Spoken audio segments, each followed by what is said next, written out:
Sir किस मामले में मनी मेराज की गिरफ्तारी हुई है? देखिए इसी गाड़ी में मनी मेराज है और सर कुछ बोलने से भी इनकार कर रहे हैं। किस मामले में सर? क्या है सर? सिर्फ बता दीजिए, केस बता दीजिए सर किस मामले में? किस मामले में गिरफ्तार? मनी मेराज भोजपुरी के कॉमेडी स्टार है, वकील साहब भी आ गए यहाँ से अरेस्ट करके ले जाया जा रहा है। देखिए सर लड़का है ये बिहार का, लड़की रहती है दिल्ली में और एफआईआर होता है गाजियाबाद में। ये क्यों? ये पहला प्रश्न है मेरा। क्योंकि वो आपको भी पता है कि हिंदू मुस्लिम का कलर देने के लिए उत्तर प्रदेश में सभी लोग जानते हैं कि थोड़ा सा वो हिंदूवादी संगठन का अप्रोच है।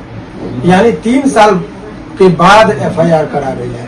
अगर किसी के साथ दुष्कर्म होगा 2022 में और एफआईआर कराएंगे 2025 में, और इतना बीच में सिनेमा लगाए और कहेंगे रेप हो रहा था लगातार। बन्नू द ग्रेट लगातार आरोप लगा रही थी कि इन दोनों के बीच में शादी हुआ था। देखिए आरोप शादी का झांसा देकर इस आपको देखिए सत्य क्या है वो सभी लोग जानते हैं। सत्य और असत्य वो बहुत टेक्निकल बातें पर नहीं जाना चाहिए। 3 साल से ये कहा भी रहे कि बन्नू द ग्रेट उसको छोड़ के भागा, लड़की नहीं छोड़ के भागी।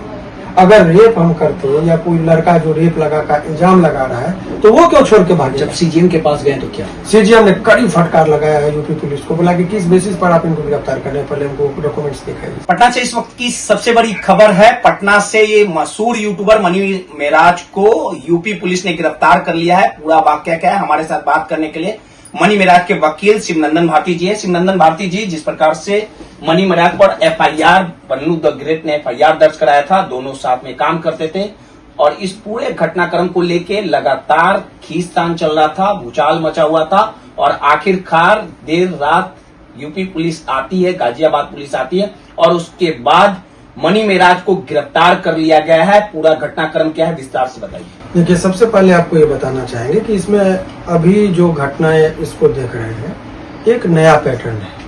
पैटर्न क्या है कि लड़के के साथ आप दोस्ती कीजिए, 3 साल तक लिविंग रिलेशनशिप में रहे और जिस दिन आपको मन करे लड़का को ब्लैकमेल करने का तो आप उस पर रेप का इल्जाम लगा दीजिए, बड़ी आसानी से जेल चले जाने की एक पैटर्न बनी है। अभी 2 बजे में पुलिस आई। देखिए घटना में कितना त्रुटि था। आज पूरी घटना क्या हुई? आज पूरी घटना ये होगी, सबसे पहले समझिए कि पुलिस को बहुत कड़ी फटकार लगी है अभी कोर्ट के द्वारा।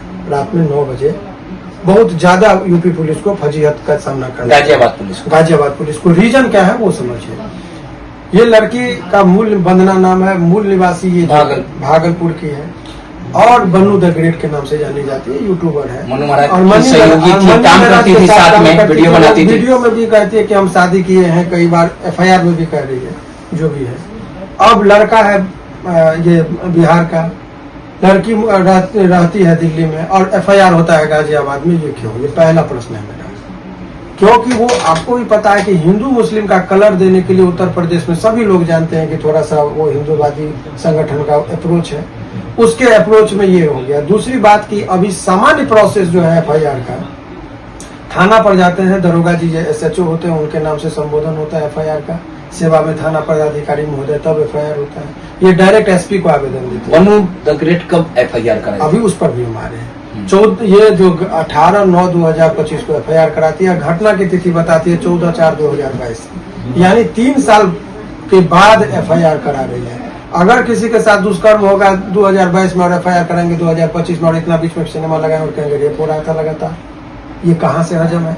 तो ये बड़ा मुश्किल होता है। लोगों को कानून पर से भरोसा उठने लगेगा यदि इस तरीके का काम करेंगे।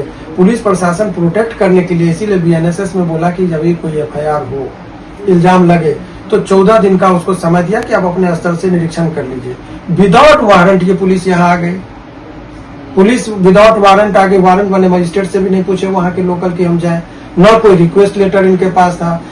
इनको गिरफ्तार किया गया बेऊर थाना में, बेऊर थाना के किसी भी पदाधिकारी को सूचना नहीं दिया गया और दिखा दिया गया में ये गर्दनीबाग थाना में।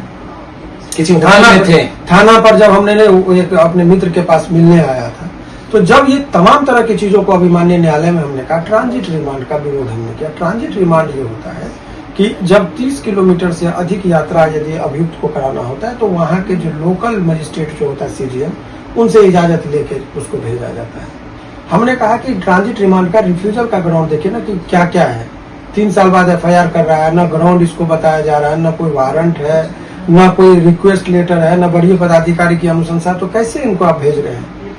माननीय न्यायालय ने बड़ी गंभीरता से लिया और बड़ी कड़ी फटकार लगाया उसको। बोला आप प्रॉपर डॉक्यूमेंट्स लेकर नहीं आ पाए।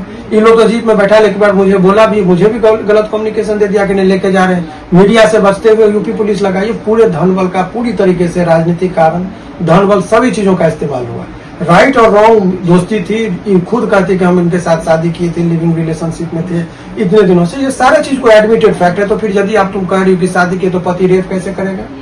बन्नू द ग्रेट लगातार आरोप लगा रही थी कि इन दोनों के बीच में शादी हुआ था। देखिए आरोप शादी का झांसा देकर इस तरह आपको देखिए सत्य क्या है वो सभी लोग जानते हैं। सत्य और असत्य वो बहुत टेक्निकल बातें पर नहीं जाना चाहिए। जहाँ अननोन चेहरा हो, अनभिज्ञता हो, कोई नहीं जानता हो, वहाँ यदि इस तरह का आरोप लगता है तो शिकार होनी चाहिए। कॉमेडियन में बड़ा चेहरा है मनी। नहीं कॉमेडियन में दोनों का पेयर की बात मैं कह रहा हूँ। पेयर है ये लोग, एक साथ ये लोग रह रहे हैं 3 साल से। ये कह भी रहे कि बन्नू द ग्रेट उसको छोड़ के भागा, लड़की नहीं छोड़ के भागी।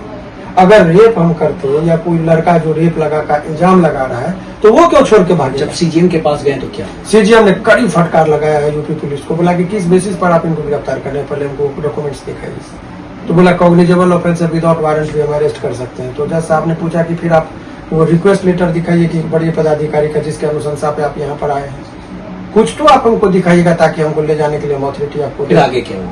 अभी रोक लगा दिया। कल वो तो हमने जब जज साहब को बोला तो उन्होंने कहा कि ठीक है, रात है 9 बजे उनके आवास पर चले गए लेकर ये लोग। छज्जू बाग आवास, उनका अपना निजी आवास में रहते हैं वो। तो वहां पर छुट्टी का टाइम था तो उनको लेके गया और बाद में अभी सारे चीजों को विस्तार से हुआ। कल फिर वो उनको अभी रात में गर्दनीबाग थाना पर उनको रखेगा। कल 10 बजे के आसपास उनको सदर कोर्ट, गांधी मैदान वाला जो सदर कोर्ट है, डिस्ट्रिक्ट कोर्ट जिसको कहते हैं, वहां इनको रखा।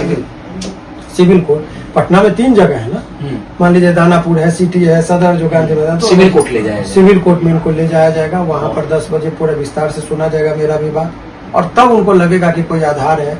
डीके बसु के केस में जो गाइडलाइन दिया गया ऑनरेबल सुप्रीम कोर्ट के द्वारा कि किन किन बिंदुओं पर आपको गिरफ्तार करना है, कैसे करना है, विधिवत हुआ कि नहीं हुआ, तमाम तरह की चीजों का व्याख्या वहां पर हम लोग करेंगे। फिर वो लगेगा कि नियम का पालन करके उनकी जान माल का सुरक्षा का पूरा गारंटी देंगे, तब उनको रिमांड पर। चलिए, सीधे तौर पे मनी मेराज के वकील थे शिवनंदन भारती जी, जाना माना चेहरा है, और सीधे तौर पे इन्होंने कहा है कि तमाम अपनी बातों को सीजीएम के सामने रखा गया है। कल सिविल कोर्ट मनी मेराज को ले जाया जाएगा। वर्तमान अभी फिलहाल पटना के गर्दनीबाग थाने में रखा गया है, और उसके बाद जो आगे की कार्रवाई है, कानूनी कार्रवाई है, पटना के सिविल कोर्ट में कल की जाएगी। देखना दिलचस्प होगा कि आगे क्या कुछ निकल के हो पाता है।